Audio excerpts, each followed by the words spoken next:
Now we're going to flip to our final presentation of the day before we go out to happy hour and to have a few drinks.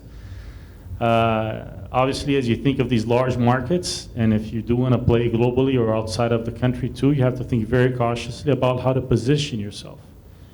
There's a lot about strategy, about marketing, positioning, etc. And so all of us have our own issues, but we have the pleasure of introducing April from Sprintly, who is going to tell us about how she sees this, what she's done, and thanks so much for visiting all the way from in cold Canada to share your perspective with us. Thanks a lot.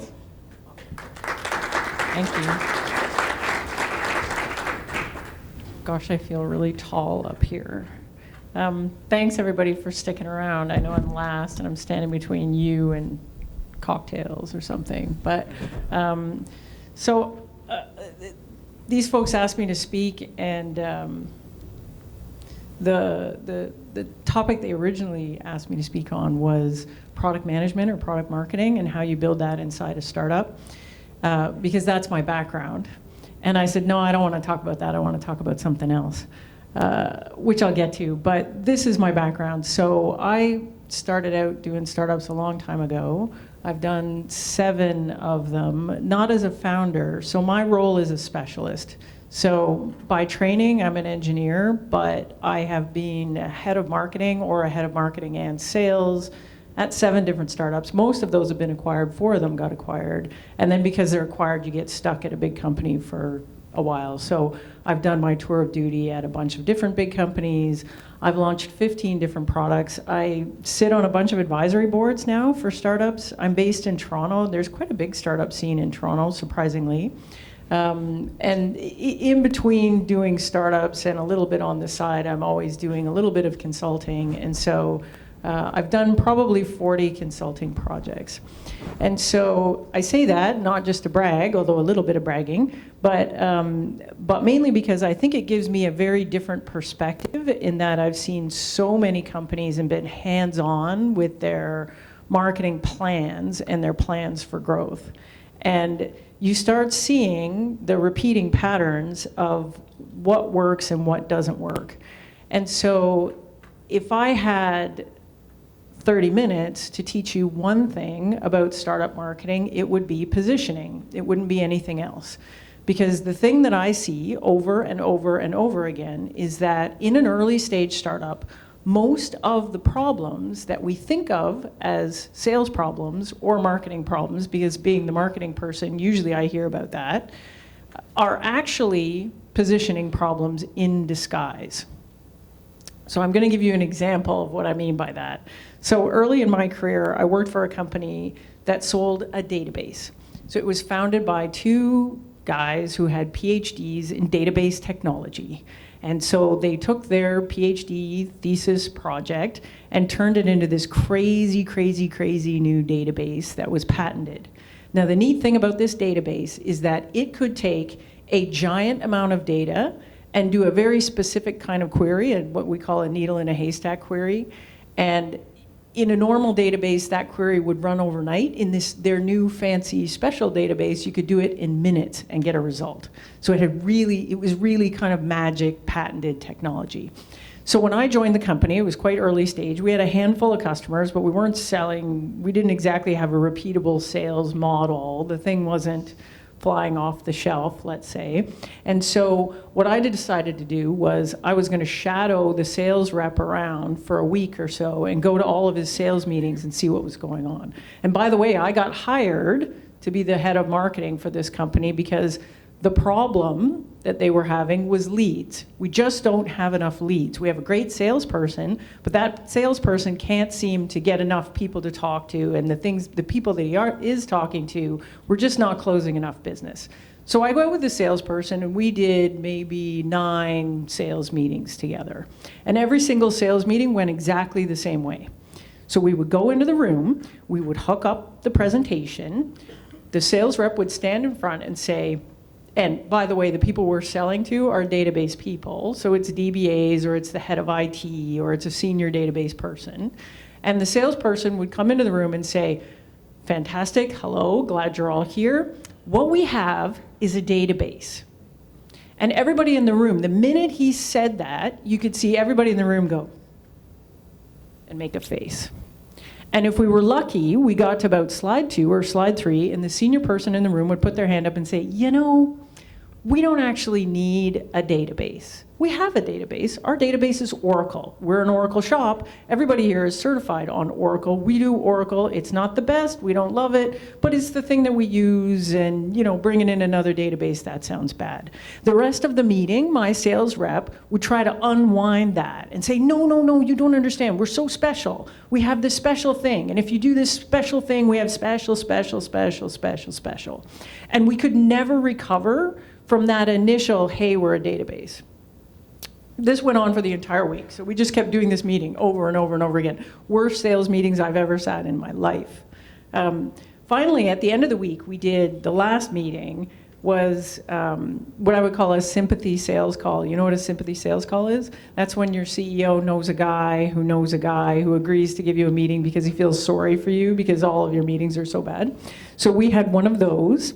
And so we went in, and the guy is a characteristic of Canadians. He's Canadian, he was very polite. So we came in, and he didn't interrupt us, and we did the entire pitch the whole way through with the demo and everything else. And at the end, he said, oh, I'm so glad I sat through all the way to the end. Now I know what you are. You're not a database at all.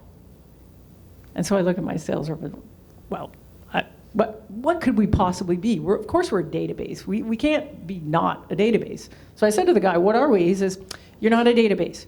You're a business intelligence tool. You may actually be a data warehouse. You're not a database. And our initial reaction, my head of sales' reaction, was to argue with the prospect and say, so my initial reaction was, we can't be a business intelligence tool. We don't have reporting. Every business intelligence tool has reporting. We can't be a data warehouse. We don't have roll-up and cube functions. But the more we thought about it, and he just kept arguing back, he says, yeah. But the value you deliver is like a business intelligence tool. That's what you are. You're a business intelligence tool. You don't even know what you are. And so we go back to the office, and we sit around with the CEO and everybody else, and we spent 6 weeks, and we completely repositioned the company. And we said, we're not a database, we're a business intelligence tool. Now, here's the interesting thing about that.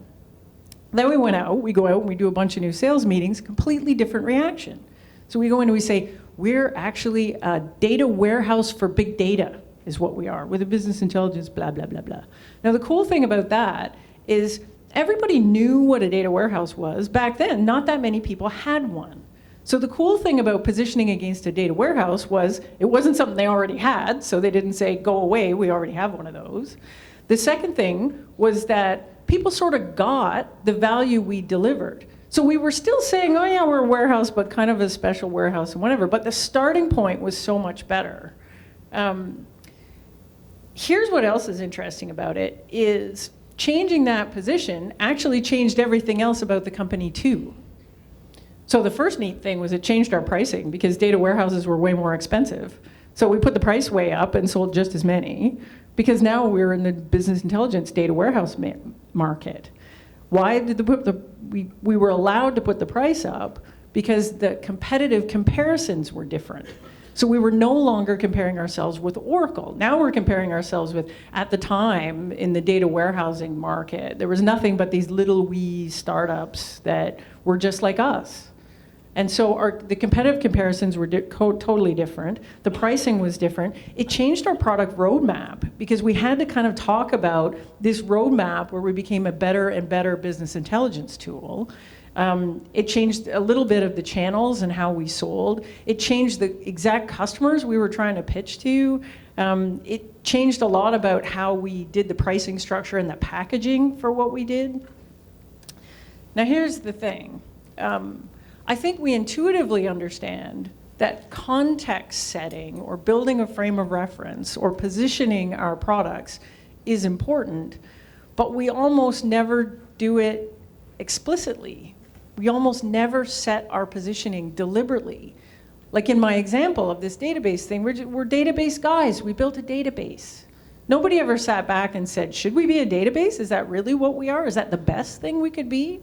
Are there other things we could be? What exactly is it that we're building here? Most of the time, we take the thing that we assume we are, and we drag that along whether it fits or not. Now, when we start talking about positioning, here, the worst part about it is we've never been taught how to do it. So, you know, when I have an engineering degree, so I got this job at a startup after I finished school, and I knew nothing about marketing. And so I took all these marketing courses. The closest we ever got to learning about positioning was kind of like a positioning statement where we just wrote it down. Nobody ever taught us how to do this. And yet, if you talk to really smart marketing people and really experienced startup people that do this over and over again, they spend a lot of time worrying about this. And there are repeated ways that you do it. So I can actually teach you how to do positioning, and I'm going to teach you right now in 15 minutes. That's how easy it is. So the first thing to understand is there's 4 fundamental different ways that you can position a product in a market. The first one is the most common style, and what you see the most frequently if you're doing default positioning and you haven't thought about it deliberately, is what I call head-to-head. And so head-to-head is when there is an existing market, there are existing players in that market, and you are essentially positioning yourself in direct competition with the market leader. So for us, in the example of the database thing, we said we're a database, and we're going to out-database Oracle. That sounds stupid when you put it that way, right? Because it is stupid. You shouldn't do that. That's like saying, I'm going to release cola, and I am going to out-Coke Coke. It's crazy. The only time you would ever want to do that is if the category exists and there's no leader, which is what we ended up doing. So we ended up moving to, we're a data warehouse. Well, everybody gets what a data warehouse is. That's great. I don't have to teach you what a data warehouse is. And I can position myself in that space, and there's no clear leader, so I can fight with everybody else that's trying to be a leader in that space. Now, that's the disadvantage as well. The disadvantage, because the market exists, but there's no leader, you're never the only person in there. If the market exists, everybody knows there's an unmet need, and you won't be the only company competing in there. So you're going to be in a dogfight with everybody else. That's style 1. Style 2, you see a lot more of this in startups, and this works pretty well in startups, depending on how you do it, which is what I call big fish, little pond. And that's the same thing where you say, the market already exists, I'm going to go in and compete in that market, but I'm not going to compete against the leader for everything. I'm going to sub-segment the market, and I'm going to win in a smaller sub-segment, and then I'm going to figure out how to grow and expand and be the leader overall eventually, if I have to. But I'm going to start with just being a leader in a sub-segment. So let's say, again, my cola example. So if I said, I'm releasing cola, instead of saying, I'm going to be Coke, I say, I'm going to be Coke for dogs. So you kind of get what that product might be, because I'm positioning it in a thing that you know it's probably brown, it's probably fizzy, but it's just for dogs. So Coke is never going to play in that market. And what is my thing? Why, it probably tastes like bones or something. And so what you need to do, you would only use this if there's a subsegment that has distinct needs that are not being met by the overall market leader. So I'll give you another example of a startup I worked at where we did this. So I joined a startup in Canada called Jana Systems, and when I joined them, they were in the CRM business. And this was quite a few years ago, so Salesforce was around, but they were still little. The big company in the market at the time was Siebel. And so Siebel was about $2 billion revenue, about 9,000 employees. We were, I think I was employee 30, and we were about $1.5 million revenue. And so we were a CRM for big businesses. That's what we were. And so we were out trying to sell against Siebel, and in every account we went into, we were in a head-to-head comparison against Siebel, style 1 against Siebel. And we got lucky in that we got a sales meeting with a big investment bank in New York, Goldman Sachs.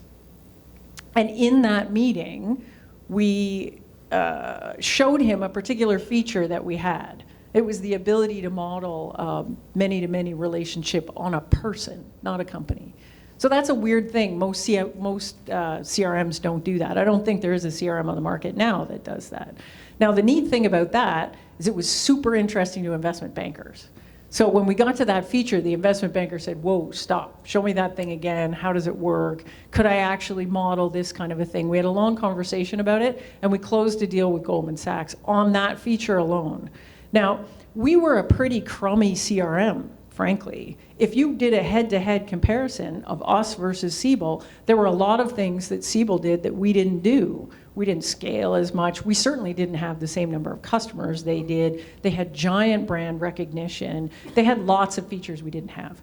But we had this one thing that we knew investment bankers were really excited about. So then we said, well, what if we just highlight that feature? Could we go sell it to every investment bank? So we went to another investment bank. They got really excited. We went to another investment bank. They got really excited. Soon our whole pipeline was full of investment banks. And we said, you know what? We're not CRM. We're CRM for investment banks. That's what we are. So we changed the whole positioning.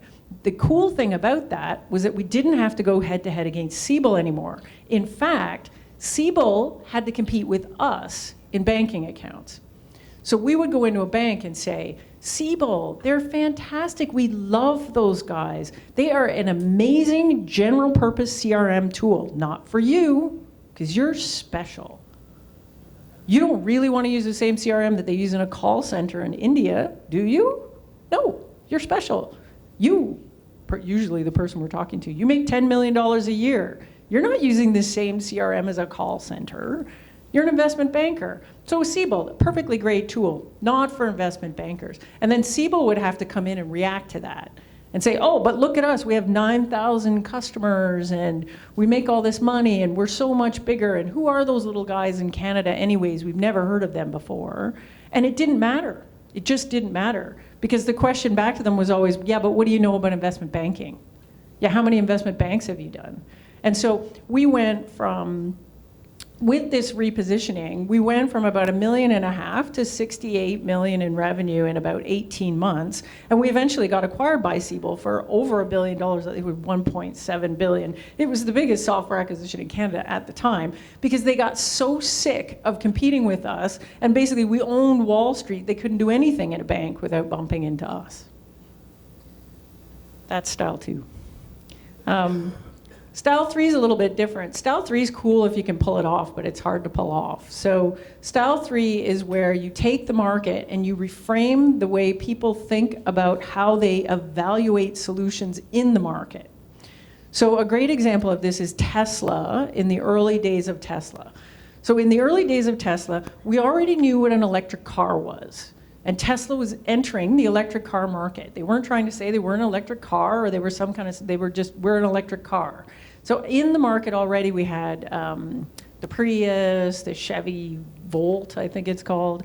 And if you looked at the way people bought electric cars before Tesla showed up, they went to the car dealership and they asked questions like, how far does it go on a charge? And what's the environmental impact of this car? Because only greeny people bought car. I mean, that's what it was all about. You were buying an electric car because you wanted an environmentally friendly car. So it was all about that.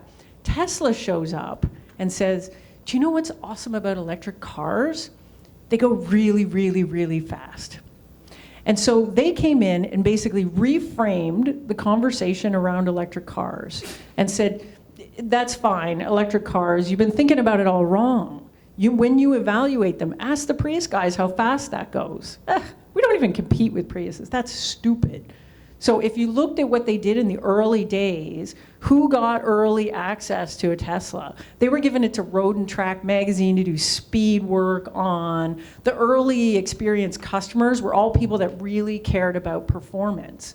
And so they went in and they were never comparing themselves to a Prius or a Chevy Volt, even though technically that was their competition.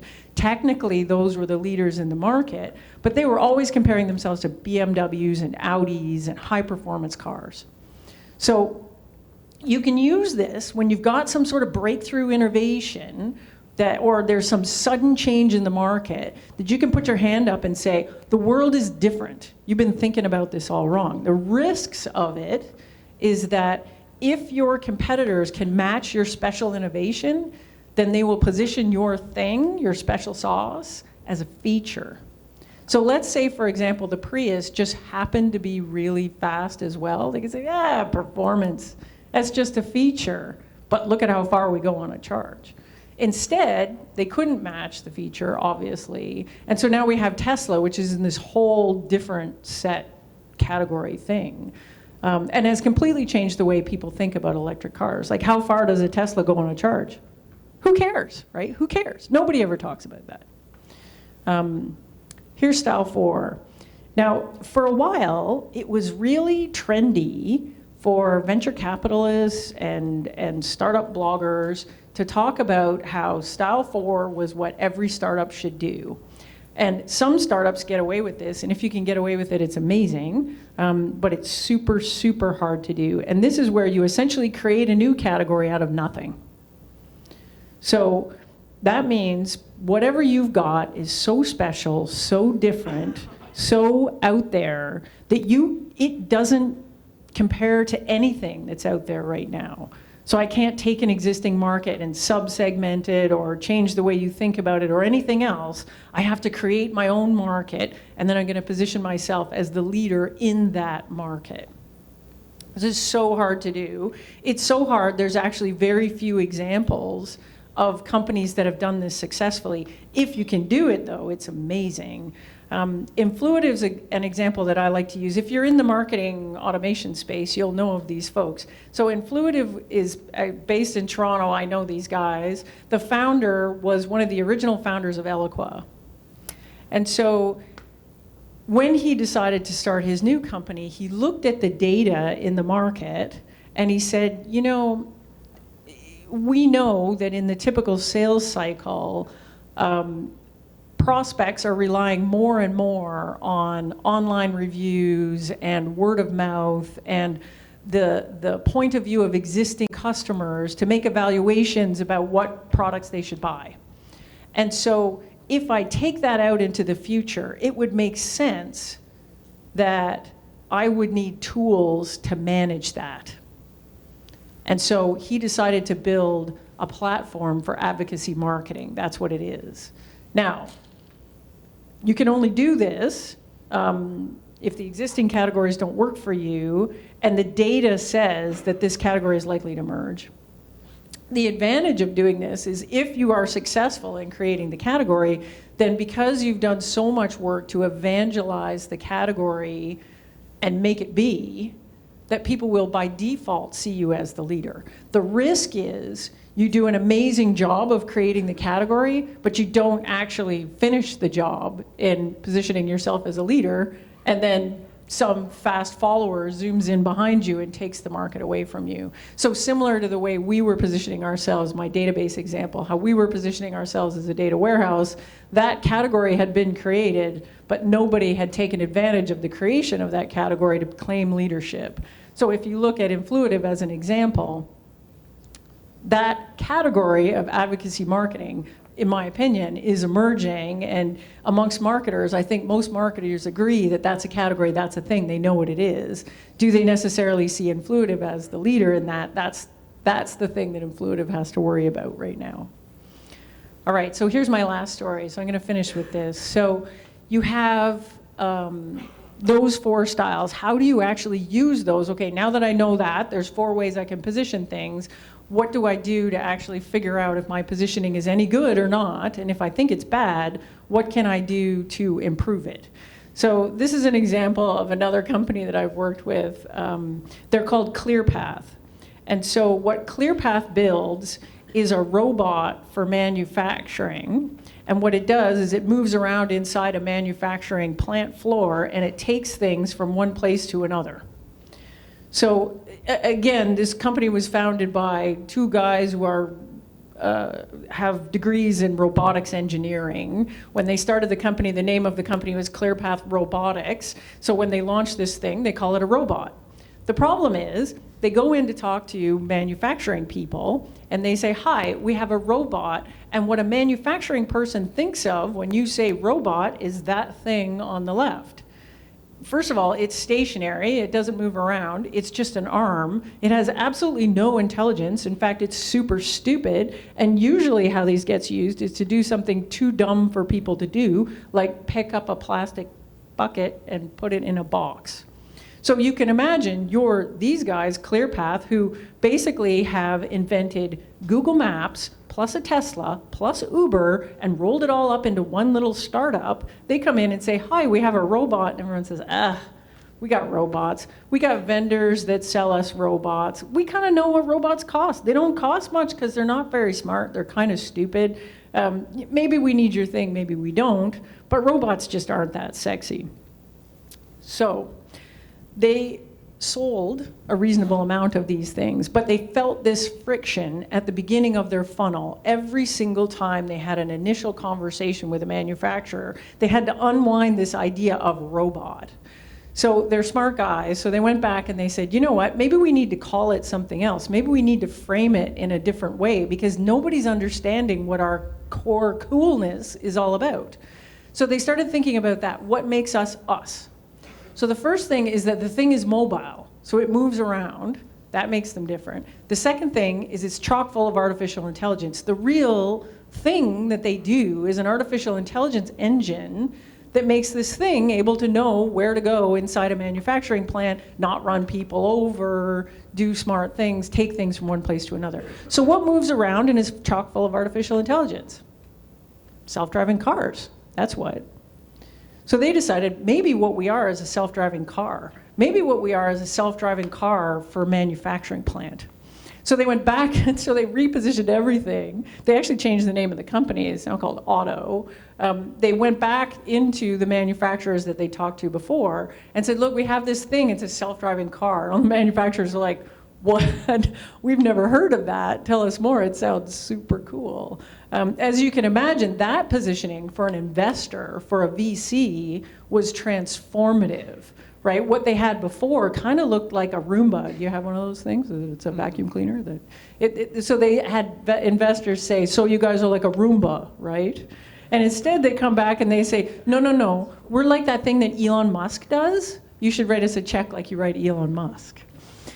The other thing that's interesting, look at it, is it actually, that positioning has infused itself everywhere in the brand. So first of all, there's what they call it, but if you look at the little truck, it's got white lights on the front and red lights on the back. Like, it's a robot, it doesn't need brake lights, but it's there to reinforce that positioning of it being a self-driving car.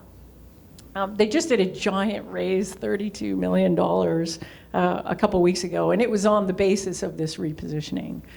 So that's my whole talk. What I want to leave you with is this idea that you should spend some time. I think it is very much worthwhile spending some time. If you are experiencing problems at the beginning of your funnel, it's worthwhile thinking about what is it that exactly that makes you you, and are you actually framing that within the best possible context that you could. That's it. I'm done.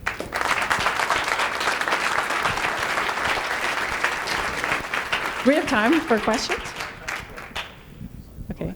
This is my website. I'm writing a book about positioning because I feel like a book should exist, because every time I talk to a startup that has a positioning problem, I have nothing I can shove across the table at them. And I'm sick of answering the same questions over and over. So if you go to that, then I'll send you an email. And when my book comes out, I will give you a coupon to get it for like free because you suffered through my talk today. Hi, I have a question for you. The fourth category you told us about is actually category design. Yeah, there's an awesome book about that, and oh, yeah. I have been thinking about it in the last 3 months. And my doubt about it is how hard it would be to create a whole new category in Brazil and make it worldwide. Because, well, my company has exactly this problem. I am pretty much everyone that hurts what I do. Another thing that's not exactly my business. So how hard it be? Right. How hard it could be? And if you have any tips on how to do it? Yeah, so the question is, how hard is it to create a new category? You know, and there's a bunch of books out there now that talk a lot about new category creation, like Blue Ocean Strategy is another one that talks about category creation. It's a great book. But again, it talks like that's the only thing you could do is create a category, which I think category creation is very hard. So here's how you have to create it. Generally, if the category doesn't exist already, it means that your prospects don't understand that they have a problem. If they did, there would be a category of solutions. So in order to create the category, you actually first have to market the problem, not the solution, the problem. So you have to basically be out there evangelizing, this is a problem. Oh my gosh, have you noticed that this is a problem? This is all the data that says this is a problem. This is the research that says it's a problem. This is the way we split the data and split the research that already exists that, oh my goodness, it shows this is a massive problem. And typically you end up spending the first year or so of your company's life evangelizing the problem. And then once people understand they have a problem, then you can start saying, oh, it's amazing, now you get me, right? You got that problem, you need this solution. And so the early stage of creating the category is all about problem evangelization. So the smaller your target market is, the easier it is to do that.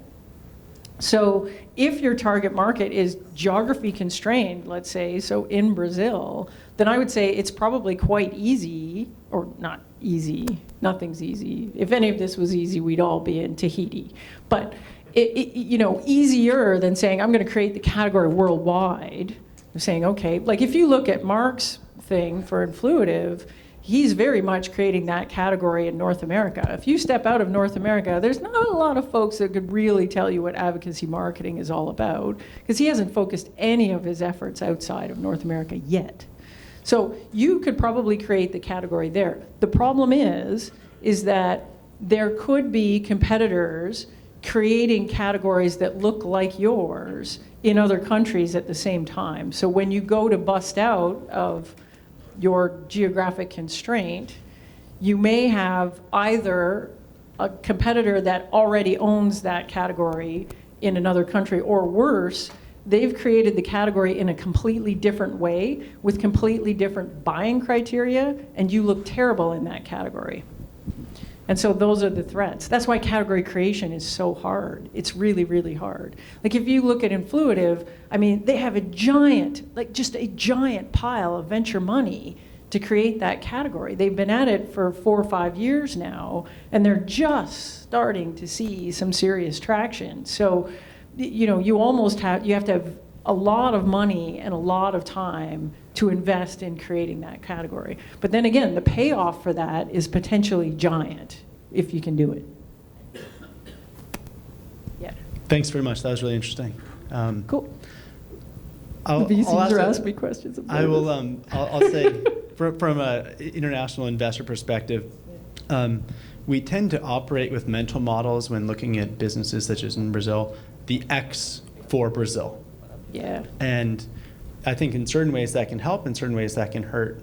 Do you have any recommendations for the leaders here for how would you either dispel that or leverage that? Yeah, I think in some cases the X for Brazil might be perfect because if you've got a comparable that works well and you know that comparable is not going to enter your market anytime soon, so you have runway to dominate the market and say, well, we're going to be X for Brazil and we're just going to crush it in Brazil, and we're not worried about X who is only in the US, for example, until we have to worry about it, and by then we'll be so big it won't matter. The trick with that kind of positioning where you say, because we see it a lot in North America too, where people will say, like, I'm the Airbnb for dogs, or the, whatever. The problem with that comparison positioning is we often mistake how the customer thinks about that comparison. So for example, a lot of startups will say, I'm the Airbnb for whatever, because they're thinking about it like startup people. Startup people are thinking about the business model and sharing economy and all that stuff. But if I'm a customer, I think Airbnb and I think sleeping on your spare bedroom. So how are you the sleeping in my spare bedroom for dogs? I don't even understand what that means. So sometimes the comparison doesn't translate. But if the comparison translates, then I think you're good. Like one thing that I think that's really interesting about Latin America, we were having this conversation at the break, is If you look at Canadian and US companies, the market in the US is so big that for most, particularly business-to-business companies, you could spend your first 5, 6, 7 years doing nothing but selling your stuff in North America. And then where do you go after that? The easiest places to go are where they speak English, so I don't have to deal with multilingual. So I go to the UK and I go to Australia, which is a dinky little market, but every US company goes there first because it's so easy. I can take the same code, I don't have to worry about documentation and help files and support and everything else in a regional language. And then once they get there, then they say, okay, well, I've already got an office in the UK, why not do France and Germany? Because I can recruit there, and those are close geographically. So by the time, here is an afterthought for those companies that they almost think about after they've got almost global coverage, which I think leaves a massive opportunity for the companies here where you've got this big, big market that you're potentially not going to bump into the US companies until they reach a certain level of maturity, which is big.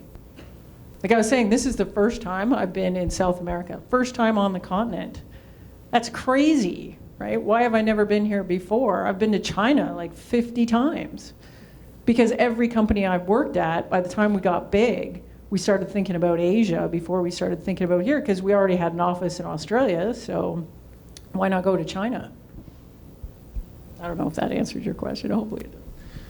And if I may, a segue on Brian's question, or related to it, is Canada is very close to the United States. Yeah, thank God, or we'd never sell anything, honestly. It's a tiny market, Yeah. right? No startup survives just selling to Canada. But it's also, you've been involved with some companies that have made the leap very successful into becoming a US-based company, et cetera. We oftentimes look into Silicon Valley for inspiration, also Israel, especially the way that they take companies up to different locations. And to some extent, China we're looking into as well. Could you, if there's anything to it, speak of your experiences from Canada to the US especially?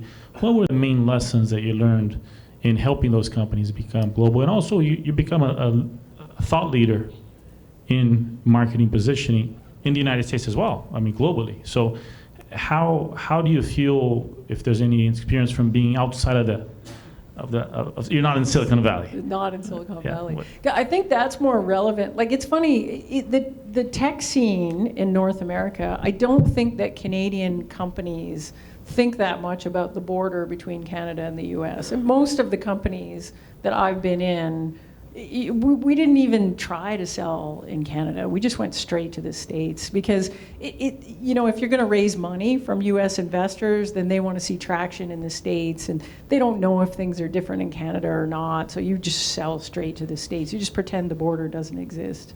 So it's a bit different that way, I think, in that we kind of just pretend the border isn't there. There is a thing about not being in Silicon Valley, which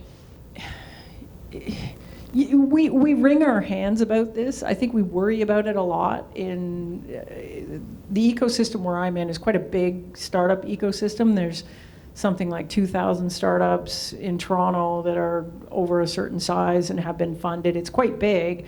And people will start calling us things like Silicon Valley North, and people get really angry about that because Silicon Valley is its own thing. It's really different.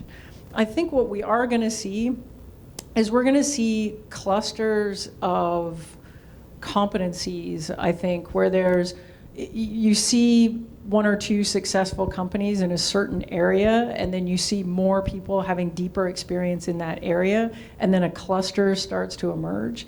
So, for example, an hour's drive from Toronto is Waterloo, and that's where BlackBerry was founded.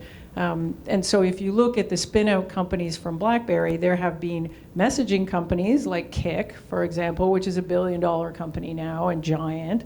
And then you also see a lot of hardware companies like the auto guys that I mentioned are in Waterloo. There's the Mayo armband. I don't know if you've seen that. There was a giant investment money into that. And all those folks are hardware folks, and it's because the ecosystem for hardware companies in Waterloo is growing.